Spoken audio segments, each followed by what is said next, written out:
Hello, everyone. Tim with Pepperdine point guard Ethan Anderson, and he used to play for USC or is part of the Elite Eight run. So thank you for joining me today. Yeah, no problem. Thanks for having me. Anytime. I'll start with my first question. How old were you when you started playing basketball? I was about 4 years old at the local YMCA. Started playing. My dad got me into basketball, and it was just really fun. And I played basketball and football for a long time there until I chose to just play basketball in about seventh, sixth, seventh grade is when I switched to just basketball. And so that's around the time I got started.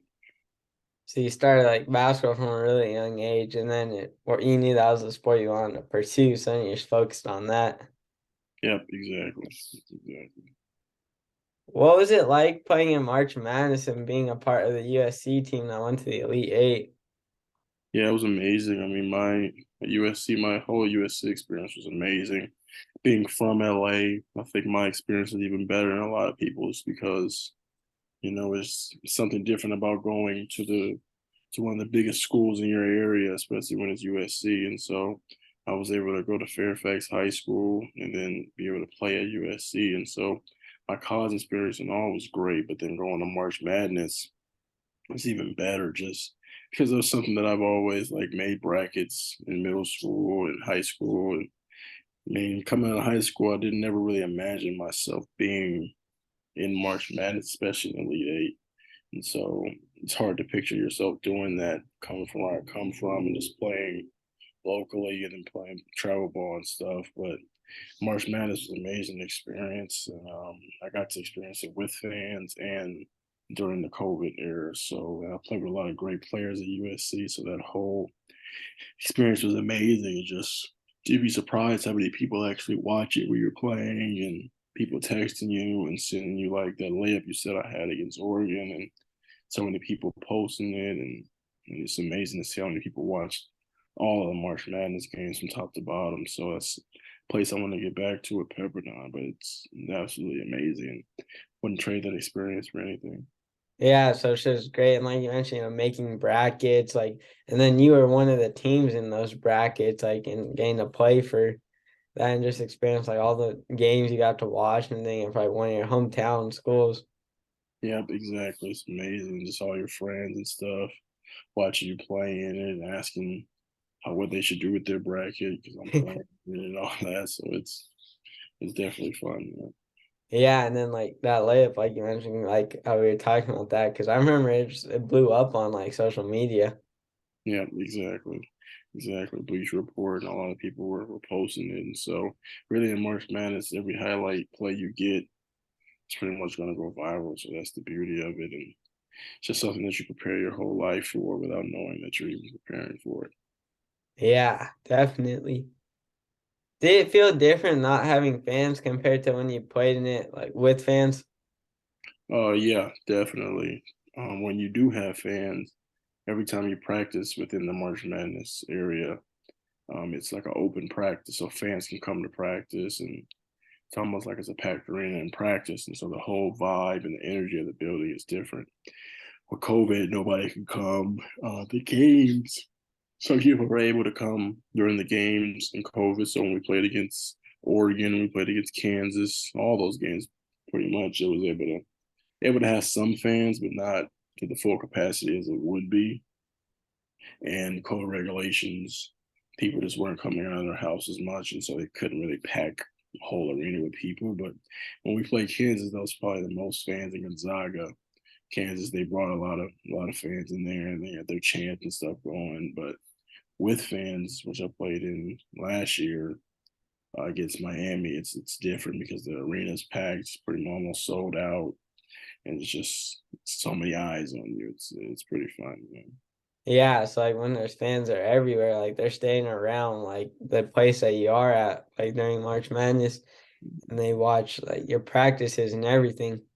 Yeah, exactly, exactly. So it's everything's being watched in March Madness, and everything you do is either glorified, and on the other end, any mistakes you make are also amplified. So Yeah. And like Kansas, they had like their rock chalk probably and all that. yeah, exactly. They had a lot of chants, and they had all that. with them. That was actually probably our best game in the tournament. We beat them by 30, and I so remember that. yeah, so that was a Like really big moment for USC. 85-51 or something like that. Exactly. Yeah.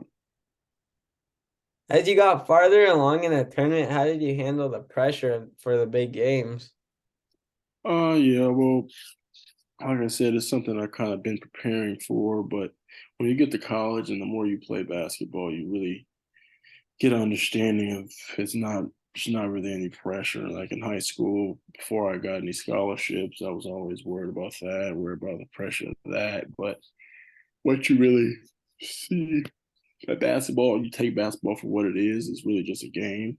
And so, like Jamie Lillard has a lot of quotes on this, just saying that pressure is like a single mother who has to provide for her family. That's basketball. We don't really like to view it as pressure because when lose a draw, you're not losing your life or anything like that. So it's for me, I just kind of take it for what it is. And I put in so many hours in the summer and I practice so much on everything that I do in the game. So I think it's kind of foolish not to just trust God and really see that the work that I put in and just see it through because it's no point in you worrying about something that you practice over and over and over. And no matter what arena you're playing in, how many fans are there, there's still two baskets in the orange basketball. So no matter if I go today and go practice in the gym by myself, it's the same concept, same rules, same shots I'm taking. So I just kind of like take the game for what it is. Yeah, so you guys just the same game that you practice every day. Yeah, exactly. What was your favorite moment from your March Madness run? Oh, see, now that you mentioned the Oregon lamp, I kind of forgot about that. But yeah, I would definitely say in the Sweet 16, that was probably my favorite layup moment. But that Kansas game was also really special because Kansas was a school I wanted to go to out of high school, but they didn't Oh, recruit me. really? So that game, I still to this day haven't been a part of a game that every player on our team was playing nearly perfect, and so that was a game that we all really had fun. We enjoyed watching each other succeed, and everybody was hitting threes. Everybody was doing what they're really good at, and so I think that memory I have with those guys as a collective group is probably one of my favorite memories. Yeah, so that game, because yeah, you guys I remember everyone was hitting their shots, like you guys were all just playing great, Yeah, exactly, exactly. and you got to like kind of show them like why they should have recruited you. Yep, exactly. Do you think playing on a team that had guys go to the NBA, such as the Mobleys, helped you? Yeah, definitely. I mean, I knew the Mobleys in middle school and high school, and I played against them in those areas. And like Big O, I played with him a lot my freshman year, and so playing with those guys, it's really good just to see what that level of talent is. And as a point guard, like they'll tell you, it's really valuable to their careers in college to have a good, unselfish point guard that I was able to be for them, thankfully. And so just being able to get them the ball in their spots that increases their draft stock, that affects their life. And so playing with them is a blessing, and it also spoils you because they're so talented, and there's certain things that I didn't have to do that they would make up for. And so going to other schools, I'm really able to see really how dominant they were, comparing them to other players, comparing them to other teams that I've been on. And so those guys are lifelong friends of mine now. I talk to them all the time. And so it's really a blessing to even just have them in my life. Yeah, and like you got to help them, they got to help you with like Big O, Evan, and Isaiah, like all of them. Yep, exactly. And also a lot of other great players that play overseas now professionally in USC. And so all those guys, like when you go through the experience we go through in the tournament and the big games and stuff, you kind of just always will have that bond for life. Yeah, definitely. What made you pick Pepperdine? Hmm. Well, I wanted to really come back home to LA and stay in my home, and I was really just looking for a program and whole that I see an absolute need for me and what I bring, and just really a great relationship with the coaching staff. And so Pepperdine is exactly all of those. Coach Romar is the coach, and he played in the NBA, somewhere I want to be, play professionally. All his assistant coaches played for him. They played some professional basketball also, and so I just wanted to be in an environment where I could really be embraced, like USC did with me, and just a place where I'm at home and I can help a lot of more people coming up from my area, people coming up in LA. I can bring them to games, and I can just have a bigger impact in basketball because I love the game. I love to compete. I love to score. I love to do all those things. But it's really important for me is to inspire also while I'm doing it. And so I think at Pepperdine that was the best place for me to further inspire people and to really develop my game and get ready for the professional level after this year. Yeah, so you can just, you'll be able to help make an impact. You'll be one of the top players at Pepperdine. They need you, and you can inspire people back from your hometown. Yeah, exactly. That was really what I was looking for. So Pepperdine was able to really provide that. Now that you've played college basketball for a while, what kind of leadership and veteran experience do you think you bring to Pepperdine? Yeah, I think I bring first and foremost tournament March Madness experience. Somebody that's played in there, qualified for it 3 times, played in it twice. Just being on winning programs, 20 plus win seasons. I've had a lot of those and being around good players. I think I'm a player that could play with any personality, any talent. I can still coexist with that. And so that's something that's really big professionally and college level as a point guard. You have to be able to play with many different talents, many different skill sets. And so I think I definitely bring that leadership and that experience. And I bring somebody that in big games, I'm comfortable in big games, I'm comfortable in big crowds. And so that really provides a lift for the team. And I think I'm really good at encouraging my teammates and really good at giving them confidence and helping them out in the areas that they need. And so and Pepperdine brings a lot of stuff to my game. And so I think I really bring those really good aspects. I bring another scoring option, a lot more assisted baskets will come from me playing also, drawing attention from the defense and being able to really assist the ball well. And so those are really the main things I think I bring to Pepperdine. Yeah, so you bring the experience like so being in the tournament, the biggest stage in college basketball. You can assist, you can play with anyone, like which is important, like you mentioned, as a point guard, like at any level. So you bring a lot to the table for at Pepperdine. Absolutely. What kind of role do you think you'll have with Pepperdine when you arrive there? Yeah, well, talking to the coaches, and I've had the chance to also play with some of the players up there, and so I think I really just come in and have that the lead point guard role, and also have a lot of responsibility also of improving wins, dominating games in terms of the defensive end, and really being able to control the game. They're going to allow me to really control the tempo of the game, control a lot of things, and defend a lot of good players, and really just make that impact to get us a lot more wins this season. And so I think my role immediately would be a leadership role.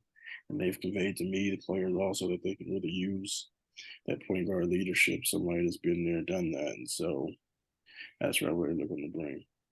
Yeah, so just be that leading point guard when you get there, and then bring the leadership and still improving every day, and like knowing like late in the game, managing the game, like when you're bringing it up the court.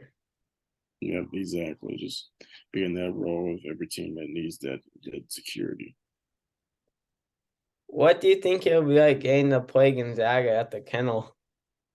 Yeah, I played Gonzaga in the Elite Eight, but it wasn't at their house, and so really looking forward to that game, considering that they beat us pretty good too there. So we're looking to be on that big stage playing against them, and I think getting a win against them is really good, and I think it would be huge for Pepperdine, just as it was huge for USC to beat Kansas. And so I'm looking to really have that impact, and hopefully I'm able to will us to a win with a great team that we have at Pepperdine. That me adding to that great team, I think that we'll be able to really compete in Yeah. there. So I'm really looking forward to that experience. Yeah, definitely. It'll be good, get the revenge on Gonzaga because, like, from the Elite Eight, and then do it no less at like their place, and then that'd be a huge win for Pepperdine, like put them on the map. Yep, exactly. What are your goals for this season? This season, I'm really my number one goal is to have fun playing basketball and just enjoy my last year of college because I've been able to accomplish some really good things from a team aspect and been able to play in some really great games, been places that a lot of people haven't been. And so I really want to soak it all up this year and really enjoy this process and enjoy my last year playing college and my last year really being a kid, until I step out into the professional basketball world and it's a little different. So this year I'm really looking to increase, almost double my points, increase my points per game, increase my assists, lessen my turnovers, and increase all my shooting percentages, including free throws and all that good stuff. And so I think that all comes with having fun playing the game and just having that passion again for the game and just wanting to win and being competitive. And so I think that all plays a huge role into it. And so that's really my main goal is to have fun and really increase my stats and show my worth. Yeah, so just to enjoy it because this is your last season of college basketball, and like last year, kind of like being a kid, like you said, because then you're off into like the world. You won't be in college anymore, and just improve every aspect of your game, and show like for the NBA scouts. Yeah, exactly. Just to make sure I can land a pretty good job out of college. So yeah. Yeah. How would you describe yourself off the court? Off the court, I'm pretty regular. I mean, I like to play video games in my spare time and playing college basketball. You don't really have much time to do a lot else, but I like to play basketball. I mean, I like to play video games. I like boxing, UFC. I like watching those fights and stuff. And I love to just go play basketball at a random place also and just be there, like I said, to inspire people and just have fun. And so off the court, I'm not as vocal as I am on the court. I'm not really that outgoing socially and stuff. And so I really just kind of stay to myself, but also I think I have a lot of great knowledge to offer people. And so off the court, I'm just really loving to my family and stuff. So I really want to use this basketball game to create this generational wealth and to really take care of all of my people. Yeah, so just kind of laid back, like off the court, and playing video games, just doing stuff that like everyone likes doing, kind of. Exactly. Then the last question I have is for fun. You get to take any three NBA players to dinner. They could be past or present. Who are you taking? Oh, it's a good question. I think I would definitely take Kobe Bryant as one between him and Michael Jordan, but I would say Kobe Bryant is one. I would say, hmm, I'll say Kobe Bryant is because of his mentality, and I want to further understand where he comes from and his mentality, how he gets through the hard times, and how he mentally prepared for basketball games, and Yeah. how he really goes into that mode consistently, night in and night out for years. So I would do Kobe for point guard in my position. I might want to do. Hmm, I might take Chris Paul because Chris Paul is somebody that's so smart in the game and he's lasted so long in the NBA and had a huge impact from the point guard position. So I feel like he can offer me some real good insight on the game. And then lastly, somebody that I can really learn from. I might do LeBron just so that he can offer me real good insight on how to take care of my body and the things that he's done to have a successful 20 some year career and staying at the highest level and playing among as one of the greatest players ever for 20 straight years. And so I think he can offer some real good insights. So I might do those three people just because they each have something really valuable to offer. Yeah, definitely. That'd be a great dinner. Lots of experience. You learn like Chris Paul and LeBron, and all three of them really. They've all did it at a high level for a long time, Yeah, exactly. and you get the Mamba mentality. Exactly. Yeah, yeah, That'd be a great dinner for sure. yeah, exactly. All right, thank you for taking the time to join me today. Yep, no problem. Thanks for having me. Anytime.